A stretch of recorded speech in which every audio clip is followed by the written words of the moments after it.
तलवारों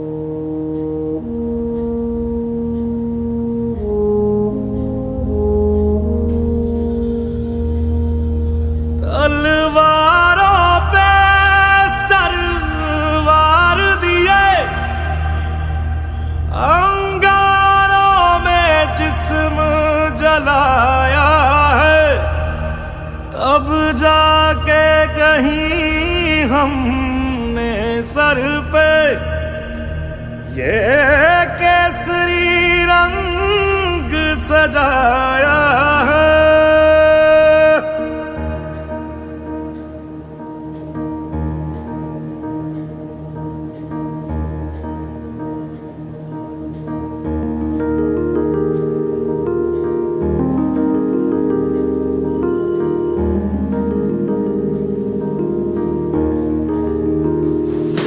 है मेरी जमी अफसोस नहीं जो तेरे लिए 100 दर्द सहे महफूज।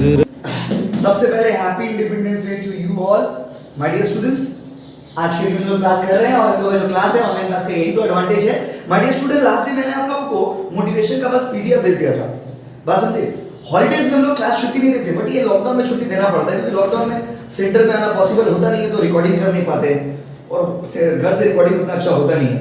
तो माय डियर स्टूडेंट्स, मैंने आप लोगों को एक पीडीएफ क्लास में भेजा था, बट बहुत सारे बच्चों ने शिकायत किया कि भैया पीडीएफ में उतना समझ नहीं आ रहा था। तो मैंने सोचा कि पीडीएफ के ऊपर ही हम लोग पहले वीडियो कंप्लीट करेंगे और अभी हर क्लास में आप लोगों को जब मॉडल पेपर मिलेगा तो पहले उसको हम लोग सॉल्व करेंगे, फिर आपको करवाएंगे। ठीक है बच्चे लोग? तो माय डियर स्टूडेंट्स, चलिए टॉपिक को हम लोग स्टार्ट करते हैं। टॉपिक को स्टार्ट करते हैं, एक सेकंड रुक जाइए।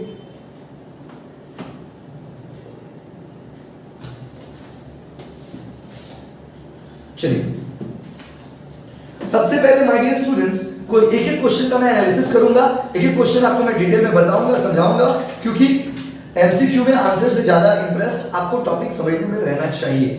सो we are starting the topic. एक बार नोट्स निकाल देता हूं मैं पहले। चलिए यूनिट 5 आइए भैया। वेल माय डियर स्टूडेंट, पहला क्वेश्चन था व्हिच ऑफ द फॉलोइंग, पहला क्वेश्चन था which of the following is not the element of motivation. मतलब कौन सा ऐसा चीज है जो मोटिवेशन का एलिमेंट नहीं है, मतलब इसमें से कौन सा ऐसा चीज है जो आपको मोटिवेट नहीं करता है। अरे बाप रे, इसमें से कौन सा ऐसा चीज है जो आपको मोटिवेट नहीं करता है। Training, ignore the acknowledgement of good work, worker के अच्छे काम को इग्नोर करना, regular and fair payment of remuneration, worker को रेगुलरली पेमेंट करना, उसके बाद good behaviour of higher authority, अच्छा हायर अथॉरिटी का अच्छा बिहेवियर। तो इसमें से कौन सा ऐसा चीज है जो आपको मोटिवेट नहीं करता है, जो मोटिवेशन के एलिमेंट नहीं है। तो माय डियर स्टूडेंट, बी वाला point, ignore the acknowledgement of good work. अच्छा काम को अगर आप इग्नोर करोगे ना तो वो मोटिवेट नहीं करेगा। और क्वेश्चन में भी यही पूछा था, इसमें से कौन सा ऐसा एलिमेंट है जो मोटिवेशन का एलिमेंट नहीं है, जो आपको मोटिवेट नहीं करता है। दूसरा पॉइंट आइए,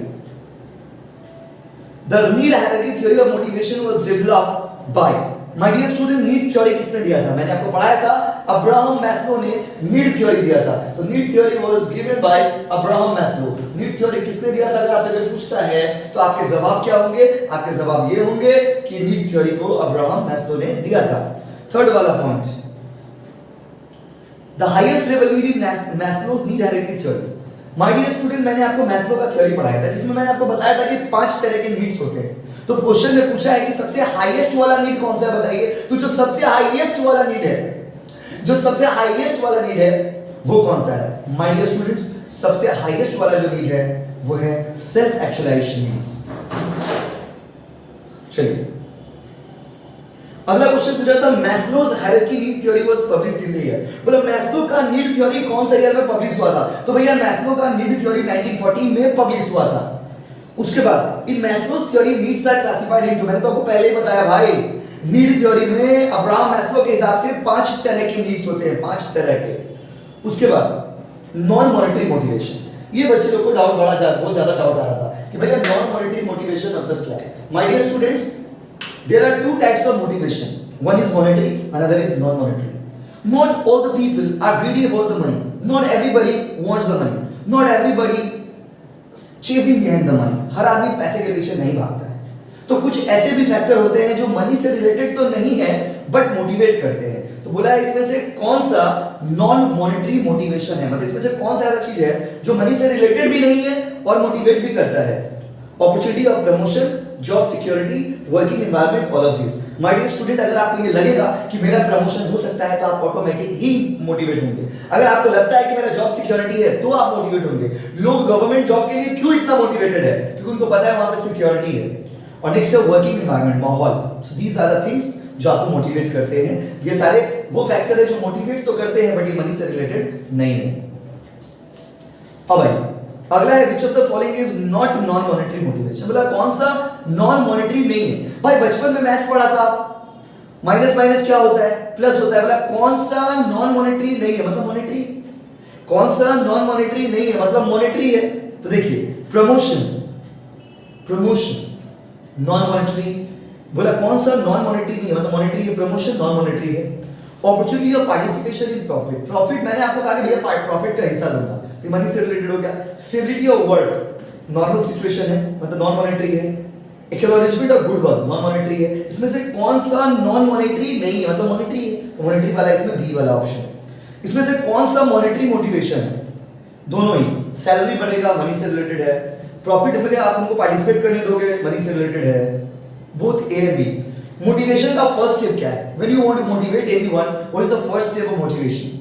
अगर आप किसी को मोटिवेट करना चाहते हो तो मोटिवेट करने का पहला स्टेज क्या है? तो माय डियर स्टूडेंट, मोटिवेट करने का पहला स्टेज होता है वर्कर्स के नीड को समझना, वर्कर्स के जरूरतों को समझना। तो सबसे पहला स्टेज होता है identification of needs. Motivation process, motivation क्या इंक्रीज करता है? मोटिवेशन प्रोडक्शन एंड प्रोडक्टिविटी बढ़ाता है, मोटिवेशन डिग्री ऑफ परफॉर्मेंस बढ़ाता है, मोटिवेशन एफिशिएंसी बढ़ाता है, मोटिवेशन सब कुछ बढ़ाता है। भाई सबका मतलब एक ही होता है, सब चीज का मतलब एक ही है, बस ये वर्ड अलग अलग यूज किए गए हैं। तो my dear student, motivation efficiency बढ़ाता है, मोटिवेशन आपका प्रोडक्शन कैपेसिटी बढ़ाता है, मोटिवेशन आपको मोटिवेट करता है। उसके बाद एक्सेस मोटिवेशन इज, आप लोगों में बहुत सारे बच्चों ने पूछा कि भैया एक्सेस मोटिवेशन हार्मफुल कैसे है? माय डियर स्टूडेंट, मैंने आपको बताया था कि motivation is a psychological phenomena.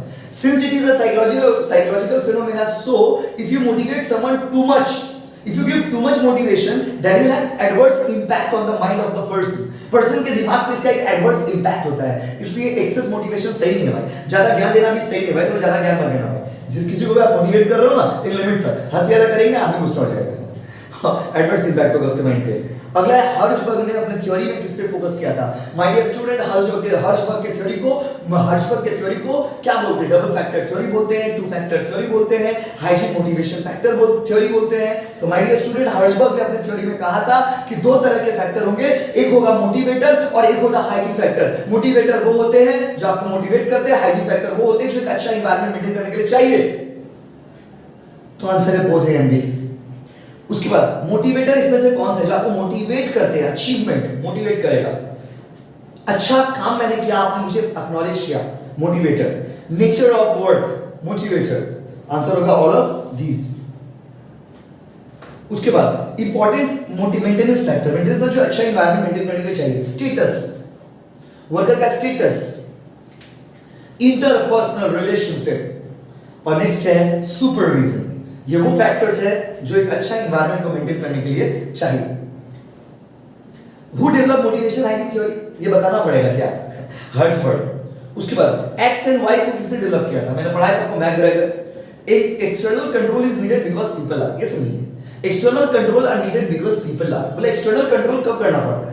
My dear student, I have already stated with you all that there are two categories of employees. One is category X and another is category Y. The employee who belongs to category X, they are immature, irresponsible, not interested to work, so they need to be controlled, they need to be forced. External control मतलब देखो, एक होता है internal control, self control. जब आप खुद का गलती को खुद से समझते हो ना, उसको सेल्फ कंट्रोल बोलते हैं। एक होता है बाहर वाला आपको फोर्स कर रहा है, भाई प्लीज मोटिवेट हो, भाई प्लीज मोटिवेट हो, भाई प्लीज मोटिवेट हो।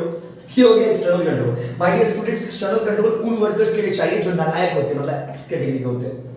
देखिए, external control is needed because people are unreliable, भरोसा नहीं कर सकते, कंट्रोल करना पड़ेगा। इररिस्पांसिबल, नालायक है बेटा। इमैच्योर, मैच्योरिटी नहीं, all of this. X theory के हिसाब से लोग कैसे होते हैं? एक्स थ्योरी के हिसाब से लोग डायरेक्टेड बाय, अच्छा ये हो गया, एक मिनट, क्वेश्चन शायद स्किप हो रहा है। हाँ, उसके बाद एक्स थ्योरी के हिसाब से लोग कैसे होते हैं? तो my dear students, X theory के हिसाब से जो लोग होते हैं, sorry, as per Y theory के हिसाब से लोग कैसे होते हैं? तो वाई थ्योरी के हिसाब से जो लोग होते हैं वो लोग क्रिएटिव होते हैं, वो लोग लेजी नहीं होते हैं, वो लोग सेल्फ डायरेक्टेड होते हैं। आंसर होगा ऑल ऑफ दीज। आंसर क्या होगा बाबू? All of these. ठीक है, अगला पॉइंट देखिए क्या है। अगला पॉइंट हम लोग आगे बढ़ाते हैं। अगला है एक्स थ्योरी फेवर्स। बोला एक्स थ्योरी किसको फेवर करता है? माय डियर स्टूडेंट, दो थ्योरी आपने पढ़ा था, एक्स और वाई। एक्स कैटेगरी के जो लोग होते हैं ना, वो लोग नालायक लोग होते हैं। उन लोगों को कैसा लीडर चाहिए? उनको चाहिए ऑटोक्रेटिक लीडर। भैया ऑटोक्रेटिक लीडर मतलब, भाई ऑटो लीडरशिप चैप्टर पढ़ाएंगे। ऑटोक्रेटिक लीडर वो होता है ना जो सारा डिसीजन खुद से ले, जो खुद को ही बॉस समझे, जो वर्कर्स को इंपॉर्टेंस ना दे, वो ऑटोक्रेटिक लीडर है। शॉर्टकट में आप समझ लीजिए। और डेमोक्रेटिक लीडर वो होता है जो सारे वर्कर को पार्टिसिपेट करने देता हो। जैसे हमारा इंडिया डेमोक्रेटिक नेशन है, हर एक इंसान के वोट का पावर, हर एक इंसान का अपना एक पावर है। तो my dear students, X theory किसको फेवर करता है? एक्स थ्योरी ऑटोक्रेटिक लीडरशिप को फेवर करता है, और वाई थ्योरी डेमोक्रेटिक लीडरशिप को फॉलो करता है। क्योंकि अगर आप एक्स कैटेगरी के वर्कर आपके पास है, अगर आपके वर्कर एक्स कैटेगरी के हैं, तो उनको फोर्स करना पड़ेगा, उनको जबरदस्ती बताना पड़ेगा, उनको समझाना पड़ेगा। तो अगर एक्स कैटेगरी के वर्कर है तो दे नीड ऑटोक्रेटिक लीडरशिप, और अगर वाई कैटेगरी के वर्कर है तो उनको आप पार्टिसिपेशन करवा सकते हो, उनको आप पार्टिसिपेट करने का मौका दे सकते हो। तो X theory favours autocratic leadership, Y theory support democratic leadership. अगला मास्लो के हिसाब से इंसान का सबसे पहला जरूरत क्या है? रोटी कपड़ा मकान, फिजिकल नीड्स। उसके बाद system to increase efficiency of worker is, worker का एफिशिएंसी कैसे इंक्रीज होता है? कंट्रोल करके, सैलरी देकर के, कम्युनिकेशन करके, मोटिवेशन करके। Motivation obviously in the field of management motivation is, motivation क्या है? तो motivation is the part of training. वैसे डायरेक्टिव का एलिमेंट भी होता है मोटिवेशन, पर यहां पे पार्ट ऑफ ट्रेनिंग।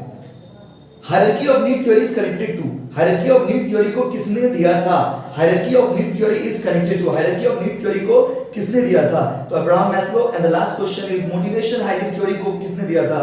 तो हर्षबर्ग ने मोटिवेशन हाइजीन थ्योरी दिया था। तो my dear students, thank you so much for your participation. My dear students, आप लोगों का डाउट्स था तो मैंने सोचा कि क्यों ना हर चैप्टर को हम लोग कंप्लीट करेंगे, फिर आपको मैं पीडीएफ भेजूंगा, फिर उसके ऊपर आपको वीडियो मिलेगा, तब जाकर हम लोग का चैप्टर कंप्लीट हुआ। Now we have completed chapter motivation.